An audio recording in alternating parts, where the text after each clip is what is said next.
작년 여름 이제 끝날 무렵쯤에 제가 이제 기독교 서점에 갔다가 이 진열된 서적 중에서 이 제목이 저희 눈에 확 들어오는 그런 책을 하나 발견했습니다. 어떤 책이었냐면 지금 변화하지 않으면 내일은 없다라는 제목이었어요.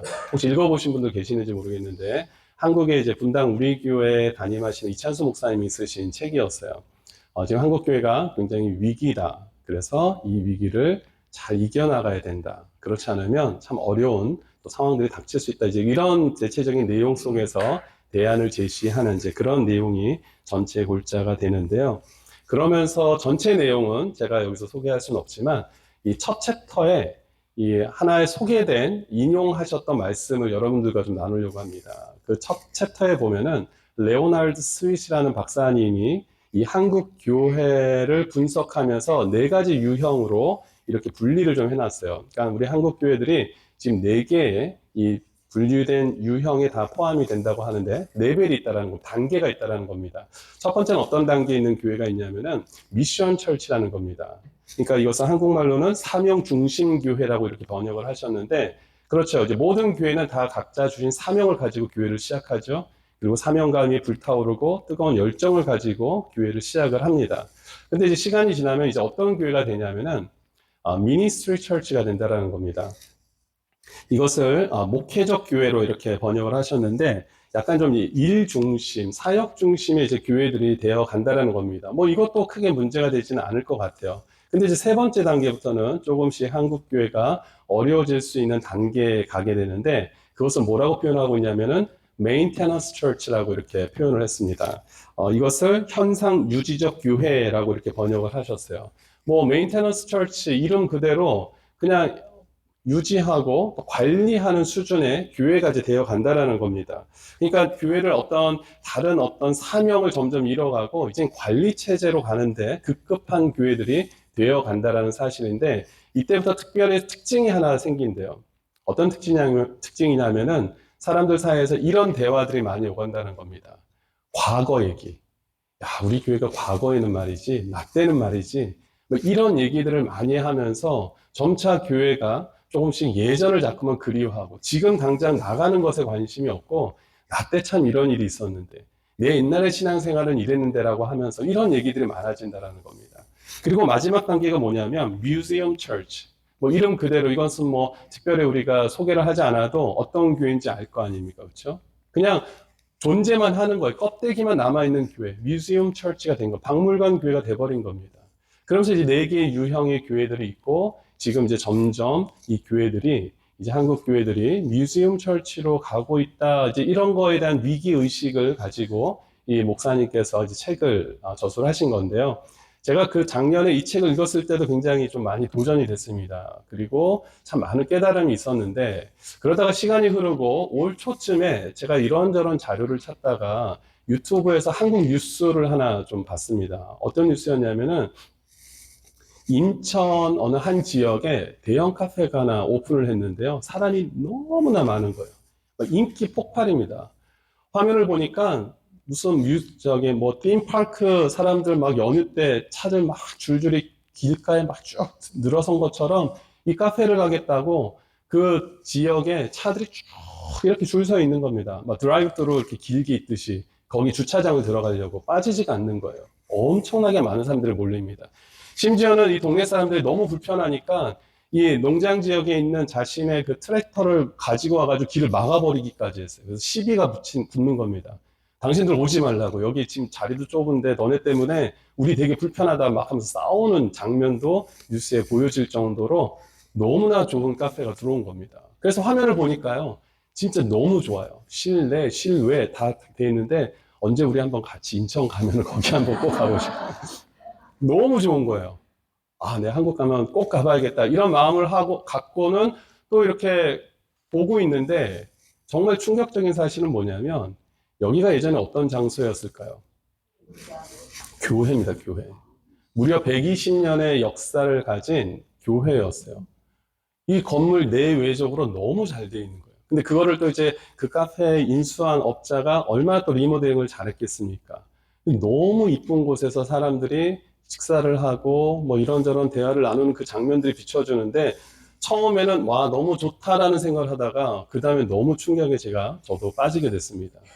예전부터 유럽 교회가 이렇게 됐다는 얘기를 많이 들었잖아요. 유럽 교회가 정말 막 너무 막 화려하고 웅장했던 그 어마어마한 교회들이 지금은 다 술집으로 변하고 식당으로 변하고 공연장으로 변하고 정말 뮤지엄으로 변하고 이런 이야기는 제가 많이 들었고 뉴스를 통해서도 봤지만 이제는 한국 교회도 이렇게 돼가는구나. 이제 그런 사실을 보면서 제가 많은 충격을 받으면서 이 주제를 가지고 제가 한번 말씀을 준비하면 좋겠다. 저도 굉장히 도전이 되고 우리 성도님들에게도 좀 도전이 될 수 있겠다 싶어서 제가 이번에 이 말씀을 준비하는 가운데 이찬수 목사님 책 제목이 다시 떠올랐어요. 그래서 지금 변화하지 않으면 내일은 없다. 이것을 좀 응용해서 제 나름대로 지각 변동이라는 사자성어를 뒀습니다. 그것은 뭐냐면 우리가 흔히 아는 지각 변동은 이 화산이나 지진으로 인해서 어떤 지형대가 좀 움직이고 또 이동되는 것을 가리켜서 우리가 지각 변동이라고 하는데 제가 이것을 우리 화면에 지금 띄어있는 것처럼 한자를 좀 바꿨어요. 다만 지자에 깨달을 각자에 변할 변자 움직일 동자 써가지고 지금 깨닫고 변화를 위해 움직이라라는 주제로 그렇게 말씀을 좀 전하려고 합니다. 괜찮죠? 아니요. 네. 아까 뭐 새로운 분들 환영하는 그런 환호성을 기대하진 않았지만 예. 이게 지각 변동. 우리가 정말 지금 깨닫고 변화하시면 안 된다라는 이 위기 의식을 우리가 좀 가지면 좋겠다. 그리고 이 변화를 위해서 우리가 좀 나아가길 원한다는 마음으로 이 말씀을 좀 준비했습니다. 따라서 이 말씀을 통해서 우리가 정말 하나님이 기뻐하시는 성도로 하나님이 기뻐하시는 교회로 우리가 세워나가게 되기를 주님 이름으로 축원드립니다. 사실 이것은 교회 위기라고만 우리가 할 수가 없는 것이 사실 교회가 뭡니까? 교회가 뭐죠? 우리 지난번에 이진구 집사님 직분자 세미나 때 정답을 말씀하셔서 온 교회가 다 놀라지 않았습니까? 네. 교회라는 게 건물이 아니잖아요. 그냥 보여지는 유형 건물이 아니라 예수 그리스도를 나의 구세주로 고백하고 믿고 주님 은혜로 말미암아서 주님의 자녀가 되는 그 상황들을 가리켜서 그 믿음을 가진 자들을 통해서 우리가 교회라는 호칭을 부르는 것 아닙니까? 그러니까 저와 여러분들이 바로 교회가 되는 것 아닙니까? 그러니까 교회가 변해야 된다는 것은 어떤 의미냐면 저와 여러분들이 변해야 된다는 것입니다. 우리 한번 고백해 보겠습니다. 우리 가슴에 손을 얹고 주님 한번 따라해 보겠습니다. 주님 제가 변해야겠습니다. 이거 발음을 잘 하셔야 되는 게 제가 변해야겠습니다 하지 마시고 제가 변해야겠다. 내가 변해야 됩니다. 주님, 쟤를 좀 변화시켜 주십시오가 아니라 내가 변화될 수 있으면 우리는 좋은 교회를 세워갈 수 있게 되는 줄 믿습니다. 우리 그런 말 있잖아요. 좋은 성도가 좋은 교회를 만든다. 들어보셨습니까? 좋은 성도가 사실 좋은 교회가 되는 거니까 그 좋은 성도들이 모여 있는 곳이 바로 좋은 교회가 되는 겁니다. 좋은 교회가 되기 위해서 무슨 시스템도 바꾸고 리모델링도 하고 물론 그런 부수적인 것들도 필요하지만 본질적인 것은 뭐냐면 각 성도들이 변화되어야 된다는 사실입니다. 어떻게요? 하나님 기뻐하시는 모습으로 성도들이 변화되면 교회는 자동적으로 좋은 교회가 되는 줄 믿습니다. 그리고 성경은 우리에게 어떻게 그러면 어떤 삶을 우리가 따라가야 되고 어떤 변화를 이루어내가야 되는지에 대해서 우리들에게 소개하고 있는데 그것이 바로 로마서 12장 1절과 2절에서 기록하고 있는 부분입니다. 사도 바울은 여기에 대해서 강력하게 세 가지 권면을 하고 있는데 저는 이 권면을 이 필수 불가결의 삶이라고 이렇게 타이틀을 줬어요. 이것은 단순한 권면 차원, 그러니까 해도 되고 안 해도 되는 것이 아니라 성도라면 반드시 지켜내야 하는 삶의 본질적인 모습이다라는 의미를 가지고 필수 불가결의 삶이라는 제목으로 오늘 여러분들과 말씀을 좀 나누게 되는데 오늘은 그 중에서 세 가지 권면 중에서 첫 번째 권면을 중심으로 좀 말씀을 나누겠습니다. 자, 어떤 권면을 하고 있냐면 2절 말씀을 한번 보겠습니다. 빨간 글씨로 되어 있는데 한번 읽어볼게요. 시작. 너희는 이 세대를 본받지 말고 아멘. 여기까지만 봅니다. 이 세대를 본받지 말라는 겁니다. 사실 우리 모든 인간들은요, 누군가를 좀 따라가고 싶고 닮아가고 싶어 하는 대상들이 다 누구나에게나 있을 거라고 생각이 됩니다. 뭐 영어로는 롤 모델이라고 이렇게 표현을 하는데 우리에게 다 롤 모델들이 다 있으실 거라고 생각이 됩니다. 그런데 이제 문제가 뭐냐면 우리가 그런 롤 모델을 찾는 데 있어서 대체적으로 신앙과 상관없는 인물도 우리가 롤 모델로 삼으면서 따라간다는 것이죠. 그러니까 세상적으로 좀 성공했다, 세상적으로 어떤 특정한 분야에서 인정받고 존경받는 사람이라면 막 그 사람을 따라가려고 하는 모습들이 있다라는 겁니다. 부분적으로는 분명히 우리가 닮아가고 배워야 될 부분들이 분명히 있지만 이것에 대한 함정은 뭐냐면 이분들이 비신앙적인 논리와 근거를 가지고 무엇인가를 이야기를 해도 그것을 다 어떻게 합니까? 아멘, 아멘 하면서 받아들이시는 거예요. 그 말이 맞습니다. 비신앙적인 논리인데도 불구하고 비신앙적인 근거를 가지고 이야기하는 것인데도 불구하고 이 사람이 가지고 있는 세상의 명성과 인기 이런 것만 보고는 저 사람이 하는 말이라면 맞을 거야. 저 사람이 하는 말이라면 내가 따라가도 될 거야 라고 생각하고 그 사람들을 막 추종하는 그런 성도들이 많이 있는 것을 보게 됩니다. 이것이 굉장히 위험한 일이죠. 롤 모델을 삼을 때 우리가 정말 세상적인 관점에서 보지 말아야 되지만 우리가 어쩔 수 없다 보니까요. 그런 사람들을 자꾸만 따라가려고 하는 모습들이 있다는 겁니다. 사탄이 이런 방법을 너무나 잘 사용해요. 그래서 교회는 교회고 세상은 세상이야. 이런 걸 자꾸만 우리 교인들에게 주입을 시킵니다. 그래. 교회는 교회 가서 교회 룰을 따라. 근데 교회를 나오면 아니지. 세상의 방법을 따라야지. 사탄은 자꾸만 교묘하게 우리로 하여금 그것을 마치 진짜인 것처럼 착각하게 만들면서 우리를 유혹하는 것입니다. 그래서 가만 보면은 교회가 세상을 변화시키는 게 아니고요. 오히려 반대죠. 세상이 교회를 막 변해시켜 가는 겁니다. 교회가 세상화되어 가고 있습니다. 교회 안에 세상적인 시스템을 자꾸만 들여놓는 거예요. 우리 회사에서는. 그러면서 교회에 많은 것들을 대입을 시키고 하다 보니까 비신앙적인 논리와 근거들이 교회 안에 자꾸만 들어오는 거예요. 그래서 교회는 점점 그 힘을 잃어가는 거죠. 힘들고 어려울 때 하나님께 은혜를 구하고 하나님께 지혜를 구하고 말씀을 통해서 우리가 그 나아갈 방향을 찾는 것이 아니라 세상의 어떤 가르침 속에 자꾸만 교회가 세속화되고 있기 때문에 결국은 교회가 어려워지고 있다는 겁니다. 여러분, 한국 교회가 이렇게 이제 교회도 점점 유럽 교회처럼 이런 상황들이 벌어지는 것을 보면서 어떤 분들은 그렇게 생각할 수 있습니다. 목사님, 요즘 한국의 인구 감소가 문제입니다. 이것은 그냥 자연적인 현상입니다라고 얘기하는 분들이 많이 계실 겁니다. 물론 그것도 일부의 부분적으로는 맞는 그런 거가 될 수도 있죠. 하지만 여러분 생각해 보십시오. 반대로 좀 다르게 생각해 보면 여러분 한국의 기독교인이 아주 많았을 때 우리가 25%까지 얘기한 적이 있었습니다.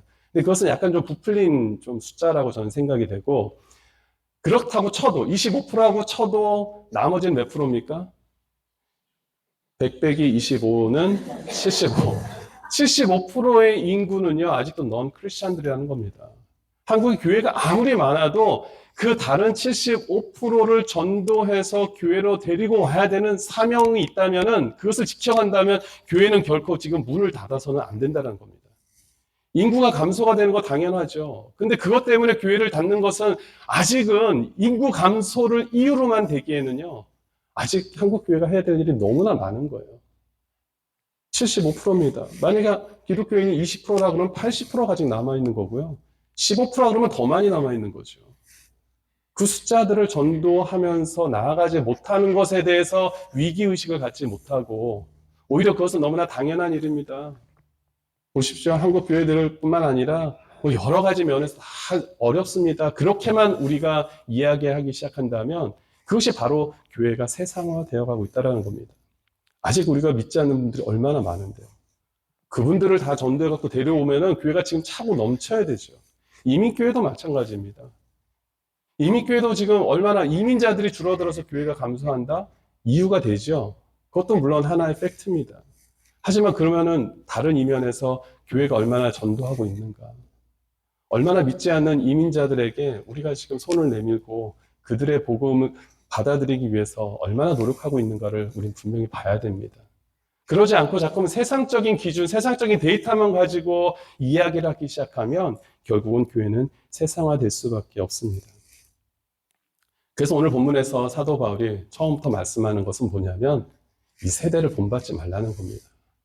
이 세대를 본받는 게 지금 당장은 뭔가 대단한 것을 터득한 것 같고 지금 당장은 그게 맞는 것 같지만 아니라는 것을 사도 바울이 지금 강력하게 우리에게 말씀하고 있는 것이죠. 특히 여러 번역들 가운데 NIV 영어 성경 버전, 이거 지금 우리 화면에 띄어져 있는데 한번 보시면 뭐라고 되어 있습니까? Do not conform any longer to the pattern of this world라고 되어 있습니다. 여기서 pattern이라는 단어를 보시면 사실은 이 원어 성경에서는 이 패턴이라고 번역될 만한 원어는 없어요. 그냥 다 world라고만 이렇게 표현할 수 있는 단어만 있는 겁니다. 그런데 NIV 성경에서 보니까 패턴이라는 단어를 좀 추가를 했어요. 전 이걸 보면서 그렇구나. 이게 조금 더 저한테 와닿더라고요. Pattern of this world. 세상은요, 어떤 시스템 틀을 갖춰놓고 이 성도들이 그 안에 들어오게끔 만들어버리는 그런 일들을 하고 있다라는 겁니다. 세상을 본받지 말라. 그게 뭐냐면 자꾸만 성도들도 세상에 어떤 만들어 놓은 기준, 가치관, 그런 패턴, 또 시스템, 여기에 기독교인들이 빠져들게끔 세상이 그렇게 만들어 간다는 겁니다. 그리고 거기에 들어오지 않으면 마치 가스라이팅 하는 것처럼 굉장히 어려움을 주는 그런 모습들을 세상이 갖고 있다는 겁니다. 사탄이 그렇게 성도들을, 교회들을 공격하는 것을 보게 됩니다. 이것은 뭐 오늘날 문제가 아닙니다. 사실 초대교회 역사를 가면 더 이것을 분명하게 알 수 있죠. 초대교회 역사 중에서 어느 시대도 핍박이 없었던 시대는 없었습니다. 그렇죠? 초대교회 역사를 보면 늘 핍박이 있었습니다. 그런데 그 중에 이 도미티안 황제가 로마를 다스릴 때 이 시대를 보면은 굉장히 아주 괴상한 일이 하나 있습니다. 네로 황제도 굉장히 독특한 인물이지만 괴팍하고 괴상한 인물이지만 이 도미티안 황제는 더 참 이상한 아주 괴상한 사람입니다. 왜냐하면 이 도미티안 황제가 다스리는 이때 어떤 일이 발생하냐면 이 황제가 아주 긴급 회견을 합니다. 대중들 앞에서 선포를 해버려요. 내가 한 가지 말 안 한 게 있는데 내가 사실은 황제가 아니라 신이야 라고 얘기를 해버립니다. 물론 그렇게 표현을 꼭 그렇게 하지 않았어요. 제가 여러분들 조금 이해를 좀 이렇게 잘 받아들이기 위해서 하는 건데 자신을 황제라고 부르지 말라는 겁니다. 이제부터 너희들은 나를 신으로 부르라는 겁니다. 그게 무슨 얘기입니까? 자신은 황제의 이 호칭 가지고는 만족하지 못하는 거예요. 자신도 스스로 아마 신이라고 진짜 여겼을 거라고 저는 생각합니다. 완전히 요즘 표현으로 하면은 죄송하지만 좀 또라이 기질이 있는 왕이었어요. 자기 신으로 부르라는 겁니다.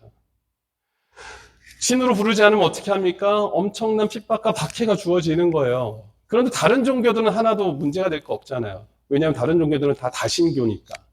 이 신도 믿고 저 신도 믿고. 그런데 누가 가장 큰 피해를 입습니까? 그리스도인들. 오늘 다들 아무 대답 안 하기로 저 사전에 이렇게 회담을 하셨습니까? 예. 그리스도인들은 엄청난 핍박을 받는 거죠. 왜냐하면 유일신 사상 아닙니다. 오직 하나님, 여호와 하나님만을 신으로 섬기는 이 민족들인데 이 도미티안 황제가 그걸 발표해 버렸으니 엄청난 지금 위기가 찾아온 겁니다. 정말 죽으면 죽으리라는 마음으로 순교하면서 많은 믿음의 선진들이 그 믿음을 지켜갔는데 이 도미티안 황제 입장에서도 보니까요, 이 기독교인들은 대단한 민족들, 사람들인 거예요. 왜냐하면 죽음을 두려워하지 않고 끝까지 죽더라도 그 믿음을 갖고 순교하는 모습을 보면서 다른 전략을 하나 세우는데 어떤 전략을 세우냐면은 이렇게 패턴 같이 시스템 같이 뭔가를 하나 만들어 놓는 거예요. 이 안에 들어오지 않으면 정말 살아남지 못하도록. 그 대표적인 예가 이 비즈니스 하는 사람들에게 조합원에 가입하지 않으면 장사를 할 수 없게 만드는 거죠. 근데 조합원에 들어가려면은 당연히 이 도미티안 황제를 신으로 여길 수 있게, 신으로 인정하게끔 하는 그런 조약들이 다 있는 거죠. 그걸 안 하면 조합원에 가입할 수 없고, 조합원에 가입할 수 없으면 장사를 할 수가 없는 거예요. 장사를 하지 못하면 살아남을 길이 없잖아요. 박해를 해서 죽이는 게 아니라, 정말 눈에 보이는 물리적인 핍박을 해서 죽이는 게 아니라, 정말 서서히 피를 말려 죽이는 일들을 감행합니다. 때로는 세금 폭탄을 매겨가지고 살아남지 못하게 만든다든지, 그것도 안 되니까 자녀들 교육도 하지 못하게 만든다든지, 아니면 광야나 이 섬으로 다 유배를 시킨다든지. 그래서 그때 유배된 대표적인 인물이 누굽니까? 사도 요한이죠. 반모섬으로 그 당시에 유배가 되어서 그곳에서 남은 인생을 보내게 되지 않습니까? 그렇게 막 보내는 거예요. 그렇게 핍박하고 보이지 않게 그런 패턴을 만들고 시스템을 만들고 무엇인가 법을 만들어서 이 기독교인들을 힘들게 하는 일들을 그 당시에도 벌이고 있는 것을 보게 됩니다. 근데 주님께서 무엇을 말씀하십니까? 이게 분명히 우리가 눈에 보일 때는 비록 힘들고 어렵게 보이지만 이게 다 한시적인 것이다. 그리고 그렇게 변심해서 배도하여서 우상을 섬기고 황제에게 신으로 인정하면서 그렇게 가는 것이 오래가지 못한다. 그러니까 그 세대를 본받지 말아야 된다고 말씀하시는 거죠. 성경 속에서 이런 세대를 본받지 않는 대표적인 인물을 뽑으라면 여러분들 마음속에 떠오르는 인물들이 있겠지만 저는 다니엘을 꼽을 수 있다고 생각합니다. 그렇죠? 다니엘이 어떤 인물이었습니까?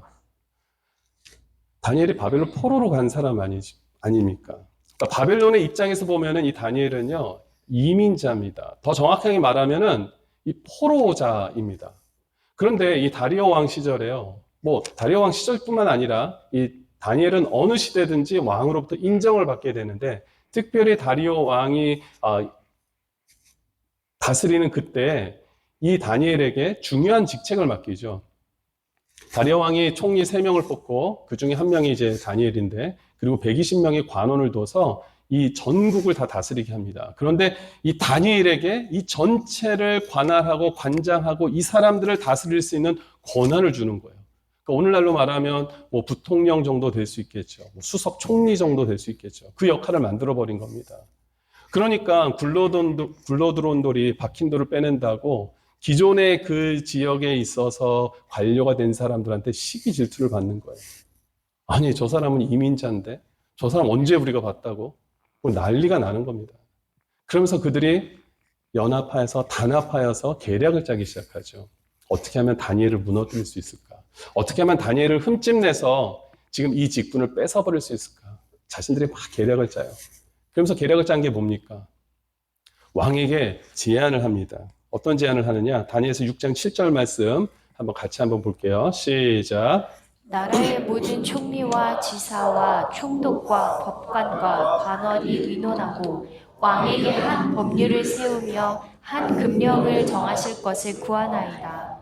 왕이여, 그것은 곧 이제부터 30일 동안에 누구든지 왕 외에 어떤 신에게나 사람에게 무엇을 구하면 사자굴에 던져 넣기로 한 것이니이다. 네, 무슨 얘기입니까?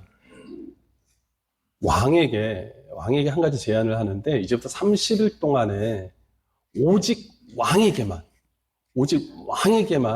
절을 하게, 섬기게만 하십시오. 그렇지 않은 자들은 무조건 사자굴에 던져 놓으십시오 라고 제안을 하는 거예요.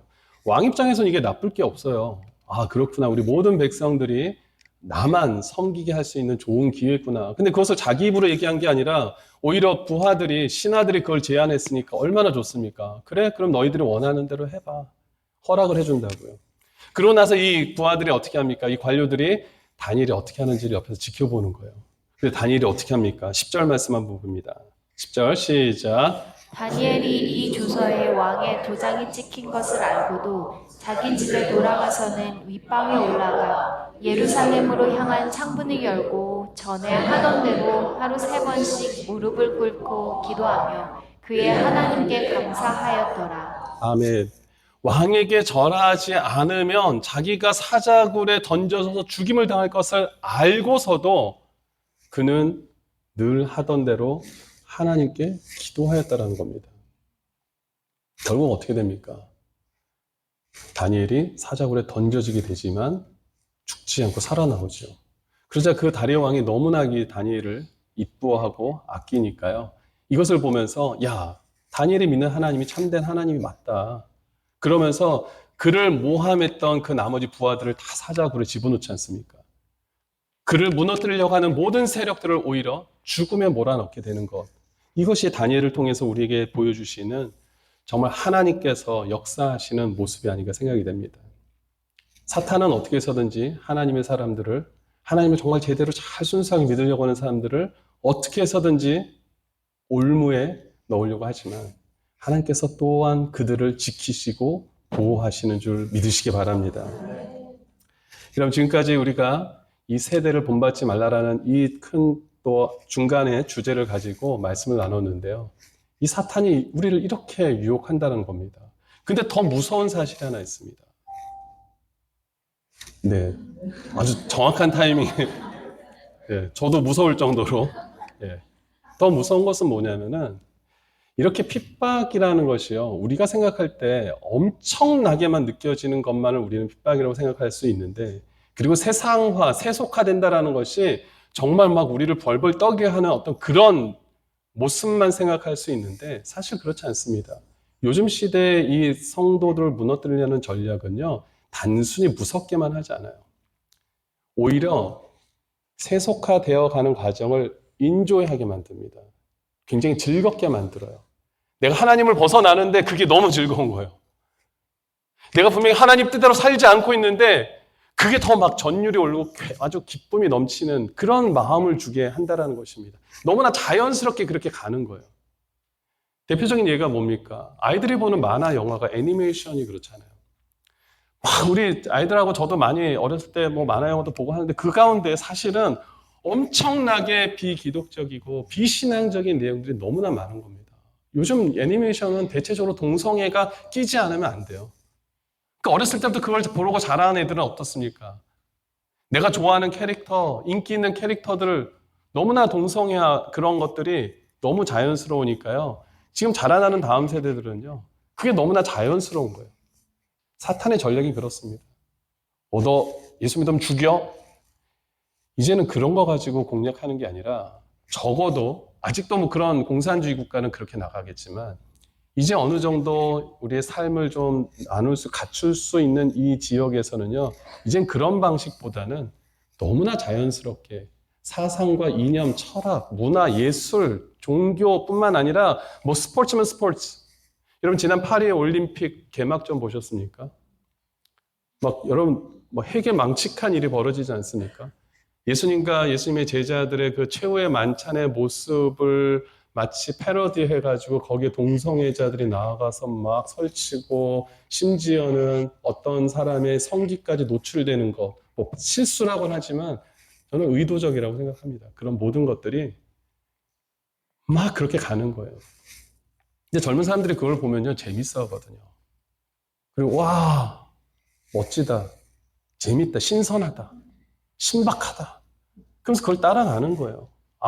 파리 올림픽이 이렇게 하는데 우리도 이렇게 따라가는 게 마땅하지. 이런 방법을 전략을 택한다라는 겁니다. 정말 더 무서워지는 거죠. 우리로 하여금 예수 그리스도를 너 제대로 믿으면 다니엘처럼 죽여. 이것도 물론 무섭지만 우리가 알게 모르게 우리 안에 어느덧 세속화되어 있는 부분들이 너무나 많이 있다는 겁니다. 다음 세대로 가면 갈수록 그들의 사상과 이념과 이 마음속에 그런 것들이 너무나 뿌리 박혀 있다는 것을 여러분 기억하셔야 돼요. 자녀 세대뿐만 아니라 이미 이곳에 계신 저와 여러분들 안에서도요, 우리가 알게 모르게 세속화되어 있는 것들이 너무나 많은 것을 우리가 기억해야 됩니다. 깨달아야 됩니다. 오늘 사도 바울의 말씀을 통해서 우리가 이것을 깨달을 수 있게 되기를 소원합니다. 이것을 통해서 우리가 위기의식을 가졌으면 좋겠습니다. 이대로 살 수는 없구나. 내가 더 영적으로 깨어 있어야겠구나. 내가 정말 믿음 생활 지금까지 잘한 것 같지만 우리 안에 얼마나 많은 부분들이요, 성도답지 못하고 교회답지 못한 모습들이 우리 안에 얼마나 많이 있다는 것을 우리가 기억하고 깨닫고 회개하고 하나님 앞에 나아가야 되는 줄 믿습니다. 오늘 첫 번째 세대를 본받지 말라라는 권면을 가지고 말씀드렸고요. 이제 다음 주에 두 번째, 세 번째 내용을 함께 나누려고 합니다. 여러분 계속해서 우리가 이 말씀들을 통해서 정말 우리에게 이 시대 가운데 주신 이 사명, 아까 그 레오날드 스윗 박사님이 교회를 분리하면서 첫 번째 미션 철치 얘기를 하셨는데 우리가 지금도 여러분 개인이 바로 그 교회가 돼서 살아가고 계시는지, 정말 사명을 이루어가기 위해서 하나님이 맡겨주신 여러분들을 향한 그 사명을 위해 살아가고 계시는지를 점검하시고, 거기서 만약에 우리가 빗나가 있다면 주님 앞에 다시 본질을 회복할 수 있기를 기도하면서 이 시간들을 보낼 수 있게 되기를 주님 이름으로 축원합니다. 아멘.